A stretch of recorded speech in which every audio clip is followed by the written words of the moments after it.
आपने इस advertising campaign को तो ज़रूर देखा होगा। कौन हो आप? यमराज। यमराज? तुम्हारा टाइम खत्म हो गया। यमराज प्लीज मुझे छोड़ दो। मेरे घर वालों का क्या होगा? बहन की शादी, बेटी की पढ़ाई, घर का खर्चा, गाड़ी की EMI। क्यों? टर्म इंश्योरेंस नहीं लिया तुमने? भूल गया। हमें policybazaar.com पे 1 करोड़ का टर्म इंश्योरेंस सिर्फ ₹680 महीने में मिल रहा है। वो भी नहीं ले पाया तुम जैसे लोग हैं जो अपने परिवार का ध्यान नहीं रखते। अब भुगतो। चलो खड़े हो, चलो चलो चलो चलो चलो। भैया टाइम रहते टर्म इंश्योरेंस करवा लो policybazaar.com पे। अस्पताल में चप्पल पहन के घूमेगा। कि कितना बढ़िया और इमोशनल एडवर्टाइजिंग बनाई गई है पॉलिसी बाजार के द्वारा। जो भी इस कैंपेन को देखेगा वो एक बार उसके दिमाग में एक अच्छी सी फीलिंग ज़रूर आएगी कि मुझे पॉलिसी बाजार को ज़रूर विजिट करना चाहिए। बहुत ज़्यादा लोगों ने टर्म इंश्योरेंस नहीं लिया होता है। वो किसको कैटर कर रहे हैं?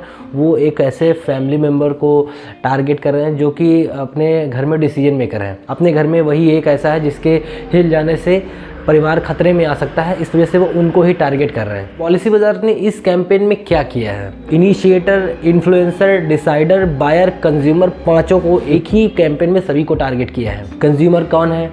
हेड ऑफ द फैमिली, जो कि फैमिली का अर्नर पर्सन है, जो पैसा लाता है घर में, जो कमाता है, उसको टारगेट किया। जो बेड पे लेटा हुआ वो होगा फैमिली मेम्बर। इनिशिएटर कौन है? पूरी फैमिली घर में इस बात पे चर्चा करती है तब ये चीज़ें इनिशिएट होती हैं। इन्फ्लुएंसर कौन है? अक्षय कुमार जी, जो इन्फ्लुएंस कर रहे हैं कि आपको टर्म इंश्योरेंस करवाना चाहिए। डिसाइड कौन करेगा? घर में जो लेटा है वो डिसाइड करेगा ये टर्म इंश्योरेंस लेना चाहिए। बायर भी हेड ऑफ द फैमिली है, जो अर्निंग पर्सन है वही उसका बायर है, क्योंकि अल्टीमेटली पेमेंट तो वही करेगा ना। टर्म इंश्योरेंस की किस्तें कौन जमा करेगा? वही इंसान जमा करेगा। अब बात आती है कंज्यूमर कौन है। अब कंज्यूम उसको कौन करेगा?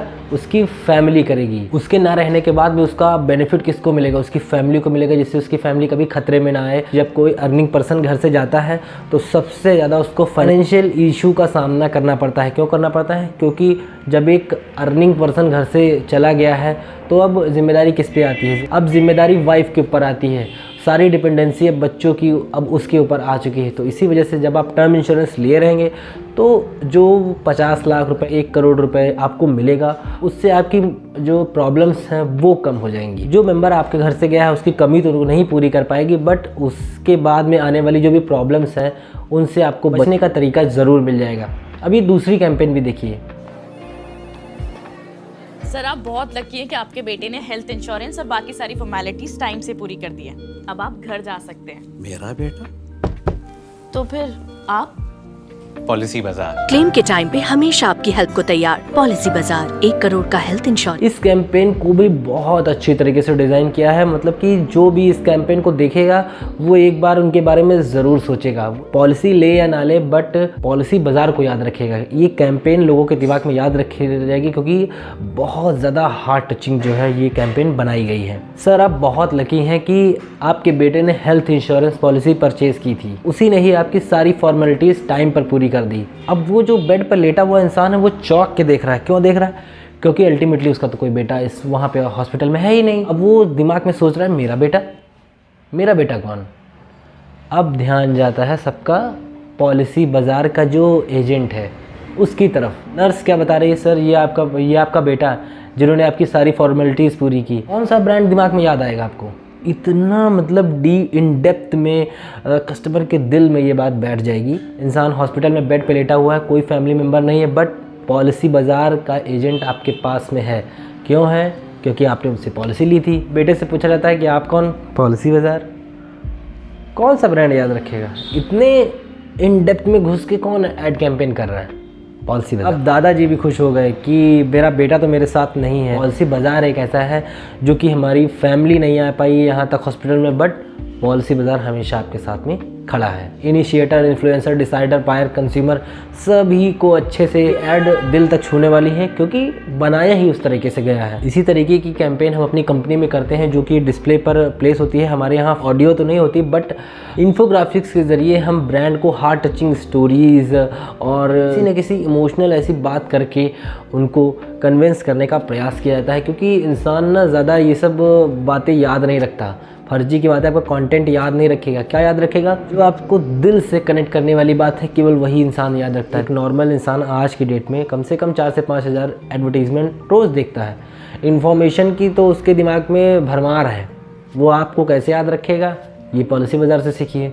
इतनी बढ़िया ऐड कैंपेन बना दिया कि कभी भी आपको अगर टर्म इंश्योरेंस या फिर किसी भी तरीके के इंश्योरेंस की ज़रूरत होगी तो आप एक बार लॉगिन ज़रूर करेंगे पॉलिसी बाज़ार को। क्यों? क्योंकि हार्ट टचिंग स्टोरी है। और जब कोई भी ब्रांड या फिर कोई भी सर्विस जब दिल से कनेक्ट करती है तो फिर वहाँ पे प्राइस ऑब्जेक्शन या फिर कोई भी ऑब्जेक्शन हो, छोटा मोटा ऑब्जेक्शन, वो कस्टमर क्लेम नहीं करता है, वो कस्टमर दिमाग से स्किप कर देता है।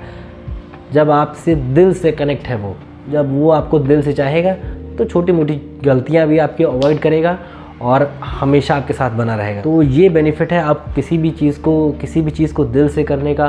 कस्टमर को दिल से कनेक्ट करिए, वो आपके साथ हमेशा खड़ा रहेगा। ये चीज़ें सीखिए आप पॉलिसी बाज़ार से। इतनी बढ़िया कैंपेन उन्होंने बनाई है कि पर्सनली मुझे तो बहुत अच्छी लगी और मेरा मानना है कि जितने भी आप व्यूअर्स हैं आप सभी को बहुत अच्छी लगी होगी। ये तो एक उदाहरण है, आप इसी तरीके का कुछ कॉन्टेंट आप बना सकते हैं। इसमें आपको करना क्या है, अपनी टीम मेंबर्स को इकट्ठा करिए, एक स्टोरी क्रिएट करनी है। जो भी प्रोडक्ट, जो भी सर्विस में आप डील करते हो, ये डिपेंड नहीं करता है। उसके हिसाब से आप सोचिए कि आप कंज्यूमर की लाइफ में इमोशनली कैसे एक मैसेज दे सकते हैं।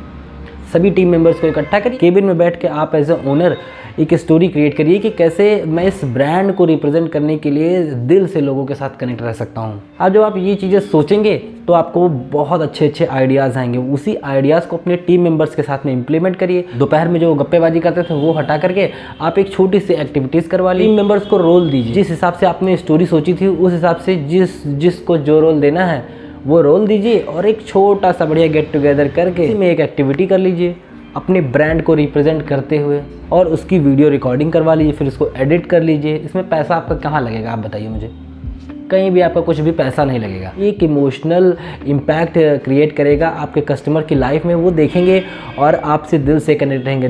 बट अगर आपकी स्टोरी लोगों को अच्छी लगी तो वो प्रमोट बहुत अच्छे से होगी। एक वीडियो एडिटर है, या तो फिर आपके टीम मेंबर में हो या फिर आप उसे फ्रीलांसिंग पर हायर कर लीजिएगा, वीडियो एडिट कर लीजिएगा, बढ़िया सी रहेंगे। देखिए, दिल से कनेक्ट हुआ तो लंबे समय तक आपके लिए बना रहेगा और कोई भी ऑब्जेक्शन अगर आप में थोड़ा सा आता है तो वो सुधार करने के लिए आपको बोलेगा।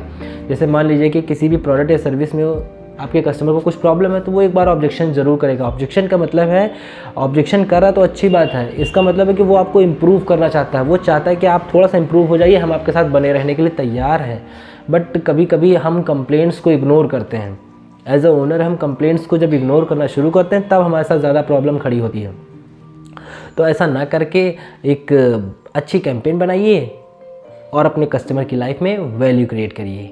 इसमें लगना कुछ नहीं है, एक भी पैसा आपका खर्चा नहीं होगा और अगर लोगों को पसंद आई तो ऐड आपकी वायरल होगी। करोड़ों की एडवर्टीजमेंट से जो फ़ायदा नहीं मिलता है वो आपको इस छोटी सी एक्टिविटी से मिल जाएगा। जो मल्टीनेशनल कंपनियां करोड़ों के ऐड पर पैसा खर्च करके नहीं कर पाती, वो आप इस छोटी सी एक्टिविटी से कर लेंगे।